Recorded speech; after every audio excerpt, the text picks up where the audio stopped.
As the rising sun bathes the ancient pyramids in a golden hue, its rays trace the same path they did more than 4,000 years ago, when the most powerful rulers the world has ever known walked these sacred sands. These weren't mere kings. They were living gods, the pharaohs of ancient Egypt, whose very breath was believed to sustain the cosmos itself. Each dawn brought new divine manifestations, as their shadows stretched across the desert like bridges between heaven and earth. In the fertile valley of the Nile River, between 3130 BCE, one of humanity's most extraordinary dynasties emerged, forging a civilization that would become the epitome of ancient power and sophistication. While Mesopotamian city-states fought among themselves, and distant lands were just beginning to grasp the fundamentals of agriculture, Egypt stood unified under the absolute authority of a single figure: the pharaoh, living intermediary between gods and mortals. This was a time when the world was young in the eyes of history. The great migration of peoples had barely settled, and humanity was still writing its first chapters. Yet here, along the life-giving banks of the Nile, something remarkable was taking shape. The pharaohs had mastered the art of controlling the river's annual flood, transforming a narrow strip of fertile land into the breadbasket of the ancient world. Their engineers and architects had already solved mathematical puzzles that would confound scholars for millennia to come. These god-kings commanded vast armies of workers to quarry, transport, and raise monuments that would touch the sky. Their word was divine law, their dreams became reality in stone and gold, and their names were written in the eternal language of the gods, hieroglyphs that would endure for thousands of years. Under their rule, Egypt became the world's first nation-state, a unified kingdom that stretched from the Mediterranean Sea to the distant cataracts of the Nile, where Nubian gold enriched their treasuries. Each pharaoh was a living incarnation of Horus, the falcon-headed sky god, and upon death, would transform into Osiris, lord of the afterlife. This wasn't merely political propaganda. It was a fundamental truth that shaped every aspect of ancient Egyptian society. The pharaoh's daily routine was a series of sacred rituals that maintained universal order, or Ma'at, without which ancient Egyptians believed the world would descend into chaos. In their palace temples, these living gods orchestrated elaborate ceremonies that connected heaven and earth. Their every gesture was imbued with cosmic significance. When they ate, they nourished the gods. When they waged war, they fought alongside divine armies. When they built, they created monuments that would serve as eternal homes for their immortal spirits. Their courts were filled with priests, scribes, and officials who managed a bureaucracy so efficient it would not be matched for thousands of years. The sophistication of their rule was unprecedented. While other ancient peoples struggled with basic governance, the pharaohs had created a complex administrative system that collected taxes, conducted censuses, and organized massive building projects. They established the world's first solar calendar, developed sophisticated medical practices, and created an artistic tradition so powerful that it remained virtually unchanged for 3 millennia, a testament to its perfect union of beauty and purpose. From their earliest emergence as unifiers of Upper and Lower Egypt to their final days under Ptolemaic rule, the pharaohs remained the living embodiment of Egypt itself.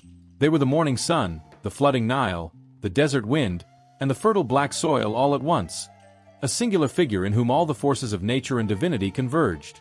Their legacy would influence every empire that followed, from the Persians to the Romans, all of whom tried to capture some measure of their divine authority and magnificent grandeur. If you're ready to dive into this fascinating journey through ancient history, enjoy the video and subscribe to the Legacy of Empires channel so you don't miss any of our adventures through the past. Picture a ruler so powerful that the ancient Egyptians believed the sun itself rose each morning because the pharaoh willed it. The divine power of these god-kings penetrated every aspect of Egyptian life, from the grandest temple to the humblest mud-brick home. Their mere existence was thought to maintain the delicate balance between order and chaos, between the mortal realm and the divine sphere. Each dawn began with the cosmic awakening of the pharaoh. This was no simple morning routine, but rather an elaborate ceremony that literally brought the sun god Ra back to life. In the sacred chambers of the royal palace, carefully chosen servants would approach the god-king's golden bed as though approaching a divine shrine. The pharaoh's awakening was synchronized with the rising sun, for in Egyptian theology, the two events were intimately connected. As the first rays of sunlight touched the horizon, high priests across the kingdom would begin their morning rituals, their actions carefully coordinated with the pharaoh's own awakening ceremony. The royal purification ritual was a spectacle of unprecedented luxury and religious significance. Servants would pour sacred water from golden ewers, infused with precious oils imported from distant lands like Punt and Lebanon. The water itself was no ordinary liquid, but rather water collected from the Holy Nile during its annual flood, mixed with milk and honey, substances believed to be the food of the gods themselves.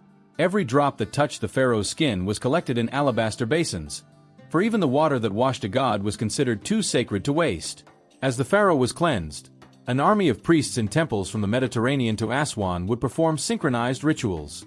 They would wash and dress the temple statues of the gods, present offerings of food and wine, and recite ancient hymns whose words were believed to have been written by the gods themselves. The morning air would fill with the sweet smoke of incense, frankincense and myrrh burning in golden censers, creating a fragrant cloud that was thought to carry prayers to the heavens. The pharaoh's every gesture carried cosmic weight. When he raised his arm, it was Horus spreading his protective wings over Egypt. When he walked, it was Osiris striding through the underworld. When he spoke, it was the voice of Ra delivering divine command. His crown was not merely a symbol of authority but a physical manifestation of divine power. The uraeus serpent at its front was believed to breathe actual fire against Egypt's enemies. The crook and flail he carried were not just royal insignia but the very tools with which he maintained Ma'at, the fundamental order of the universe. The power of the pharaoh extended far beyond the political realm. As the living Horus, son of the great god Osiris, he was the sole intermediary between the human and divine worlds. Every temple ritual, every offering to the gods, was performed either by the pharaoh himself or by priests acting explicitly as his representatives. In theory, all temples in Egypt were his personal property, as only a god could own a god's house. The massive temple complexes at Karnak, Luxor, and Abu Simbel were not just places of worship.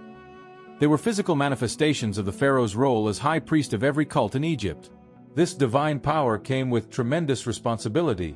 The pharaoh was personally responsible for maintaining Ma'at, the cosmic order that kept chaos at bay.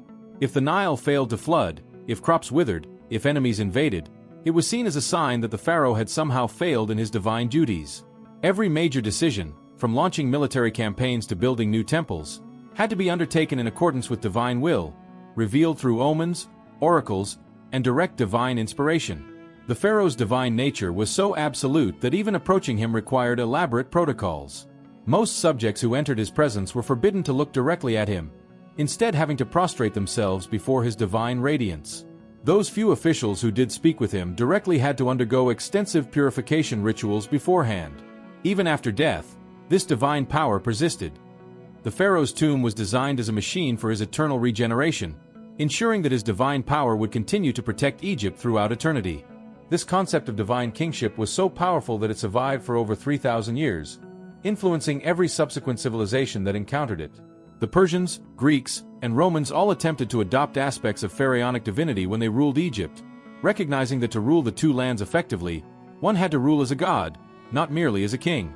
Even today, the remnants of this awesome divine power can be felt in the magnificent temples and tombs that still stand as testament to the time when gods walked the earth in human form. Among all the pharaohs who ruled ancient Egypt, one name thunders across the millennia with unrivaled power: Ramses II, called the Great. A title earned through achievements so monumental they continue to astonish the modern world.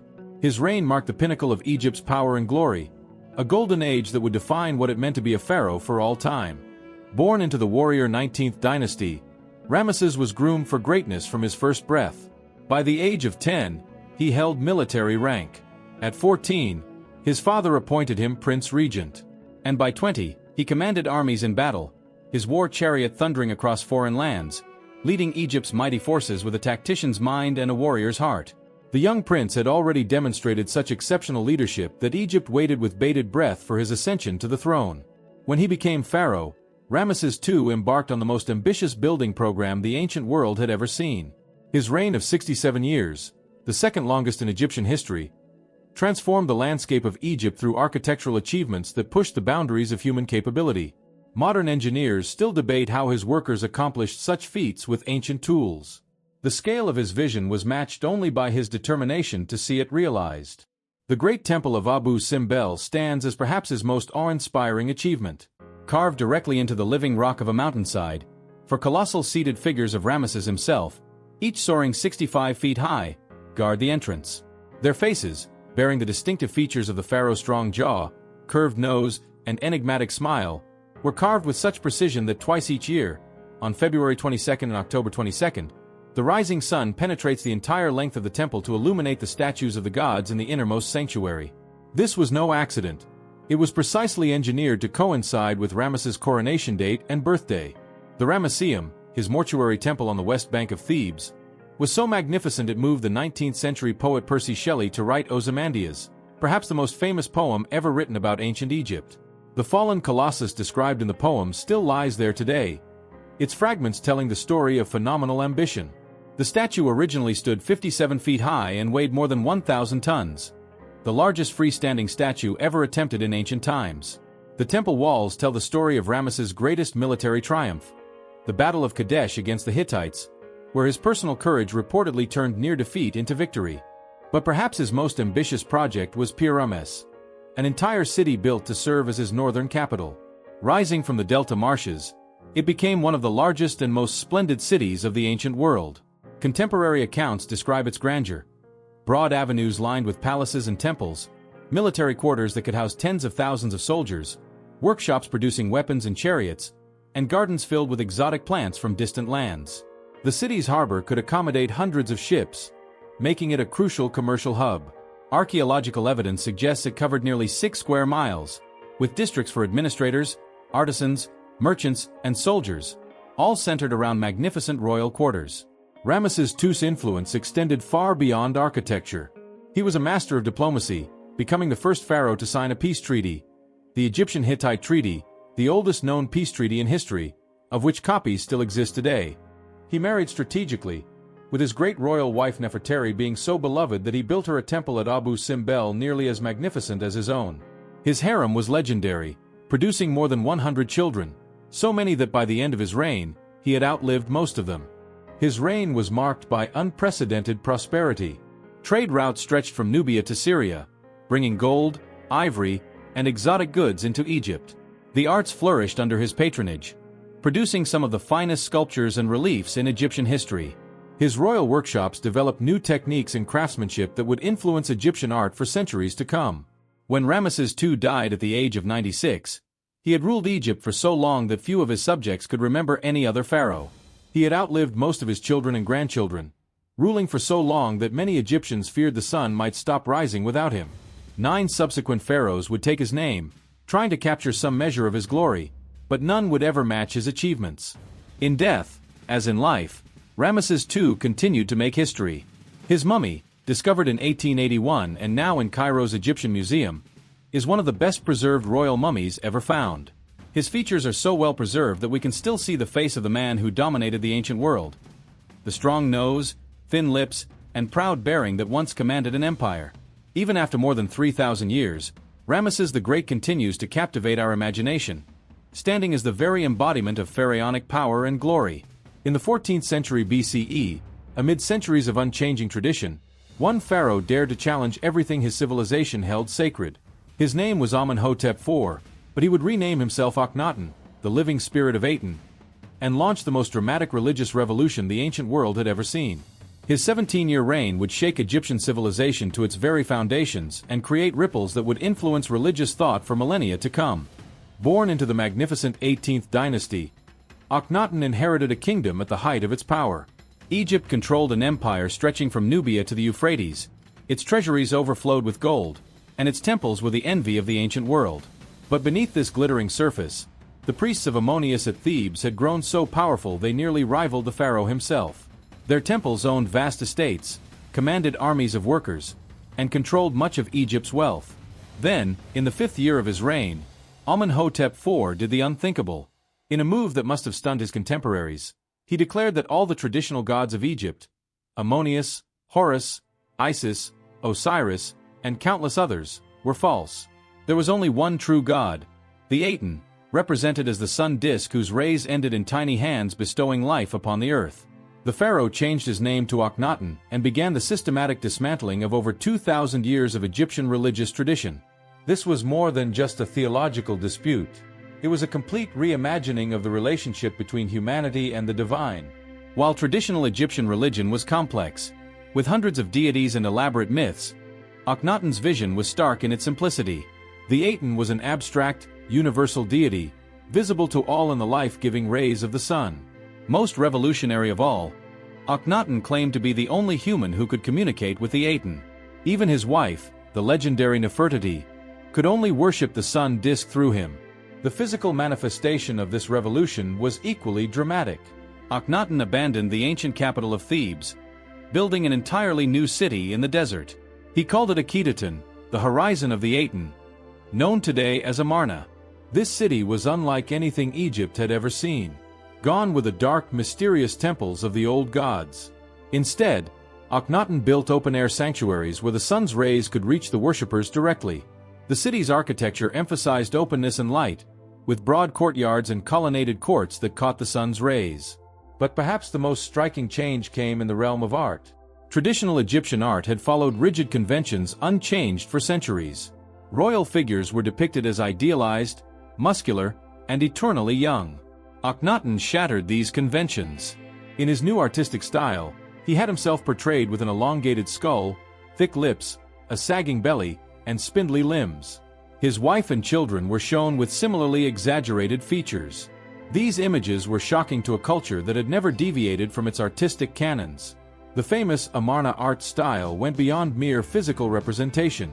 It showed the royal family in intimate, casual poses, the pharaoh kissing his children, holding hands with his wife, or relaxing in his palace gardens.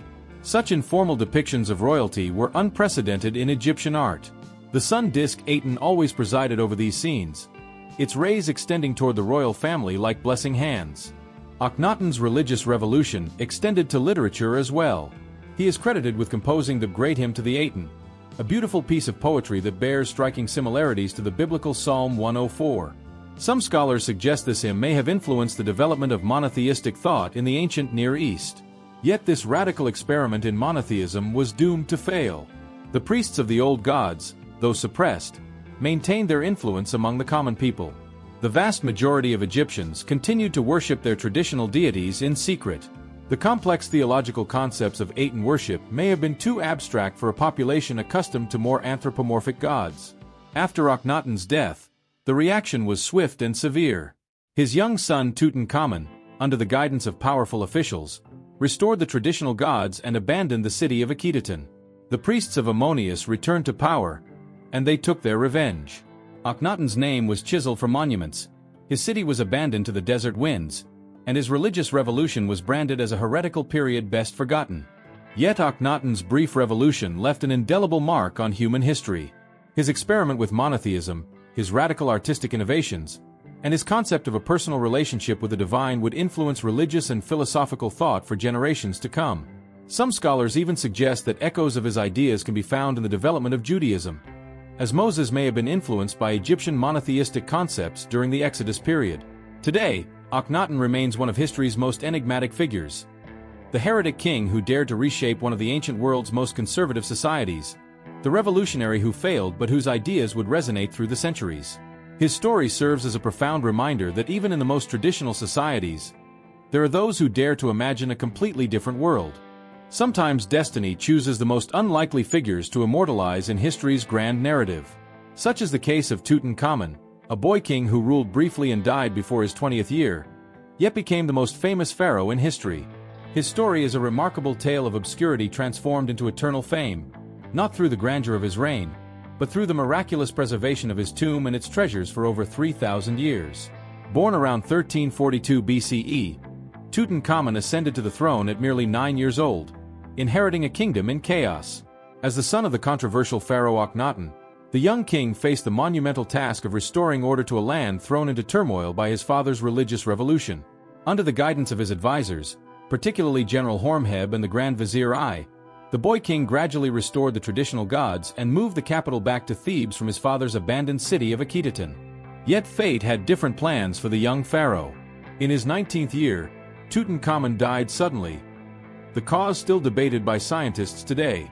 Modern forensic analysis of his mummy reveals a broken leg that may have become infected, while DNA studies suggest he suffered from malaria. Whatever the cause, his premature death left Egypt without a direct heir to the throne, leading to a period of political uncertainty. The true story of Tutankhamun, however, begins more than 3,200 years after his death. In November 1922, when British archaeologist Howard Carter made the discovery that would revolutionize our understanding of ancient Egypt. After 5 years of seemingly fruitless searching in the Valley of the Kings, Carter's team uncovered a set of steps leading to a sealed doorway.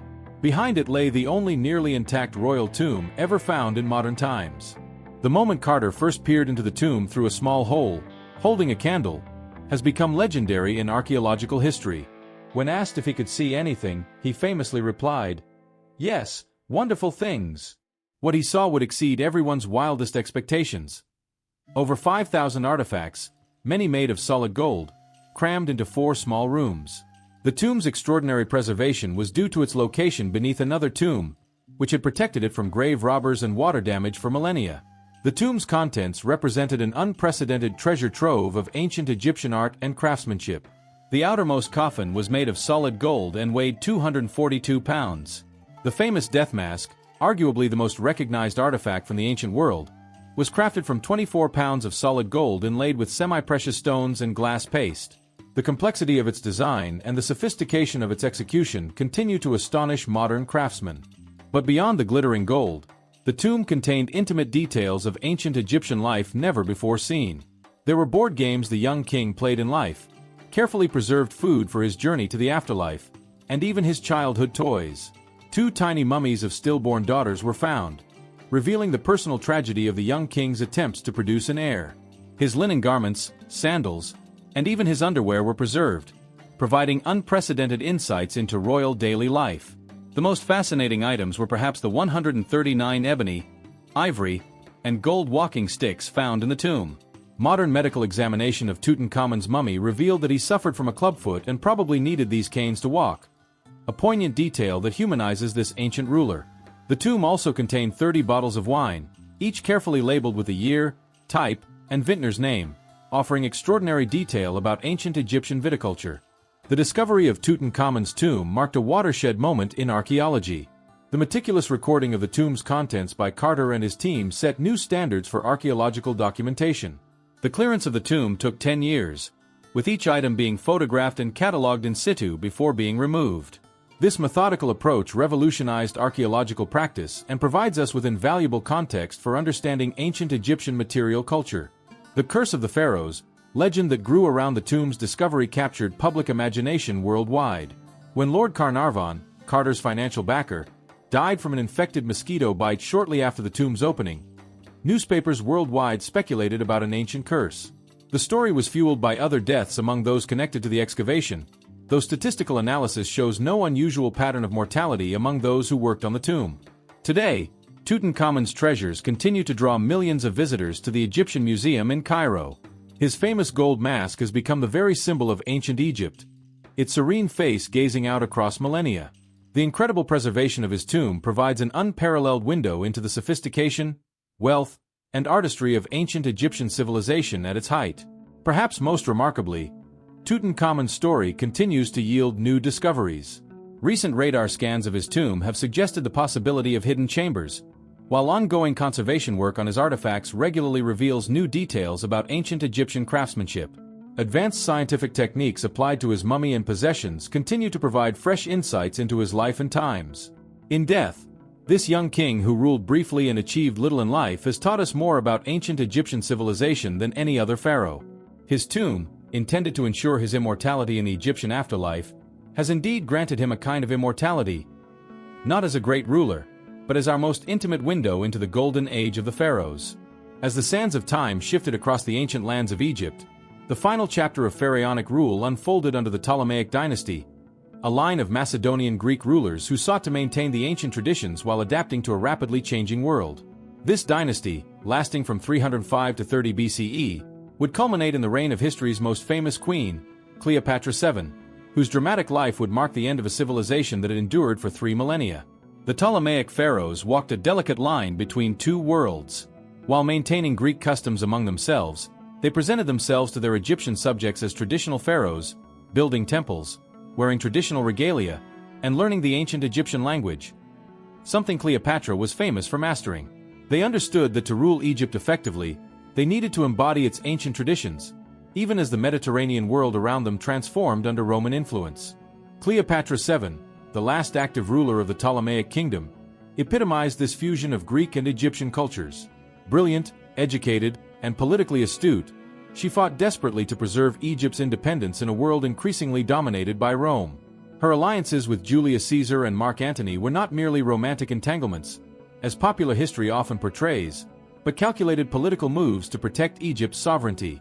When she and Antony were defeated by Octavian's forces, she chose death by asp, a cobra, sacred to the goddess Wadjet, maintaining Egyptian religious tradition until her final breath.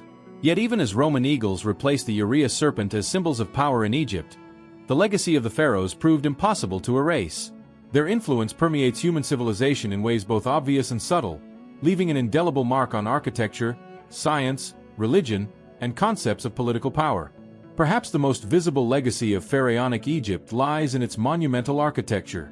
The pyramids of Giza remain the world's most recognized ancient structures, defying modern engineering understanding in several ways. Their perfect alignment to true north, achieved without modern surveying equipment, maintains an accuracy that would challenge contemporary builders. The precise cutting and fitting of massive stone blocks, some weighing up to 80 tons, continues to spark debate among engineers and archaeologists about the techniques used to move and place them. The influence of Egyptian architecture extends far beyond the pyramids. The massive columns of Egyptian temples inspired Greek and Roman architecture, which in turn influenced buildings throughout the Western world. The obelisk, an Egyptian invention, stands today in cities from Rome to Paris to Washington, D.C., while the clean lines and massive scale of Egyptian architecture influenced Art Deco and modernist movements in the 20th century. In medicine, the ancient Egyptians left us the Edwin Smith Papyrus, the world's oldest known surgical treatise. Written around 1600 BCE but based on material from 1,000 years earlier, it describes 48 cases of injuries, fractures, wounds, dislocations, and tumors with a level of precision that would not be seen again until the modern era. Their understanding of anatomy, gained through the mummification process, influenced Greek medicine and, through it, the development of modern medical science. Egyptian astronomical knowledge was equally impressive. Their civil calendar of 365 days, divided into 12 months of 30 days each plus 5 additional days, was so accurate that it was adopted by Julius Caesar as the basis for the Roman calendar, which evolved into our modern calendar. Their astronomical ceiling in the tomb of Senenmut demonstrates sophisticated understanding of celestial mechanics, including the recognition of 5 planets visible to the naked eye. The Egyptian concept of divine kingship profoundly influenced how later civilizations viewed royal power. The Roman emperors adopted many Egyptian royal symbols and ceremonies, while medieval European kings embraced the concept of divine right, echoing the pharaonic claim to divine authority.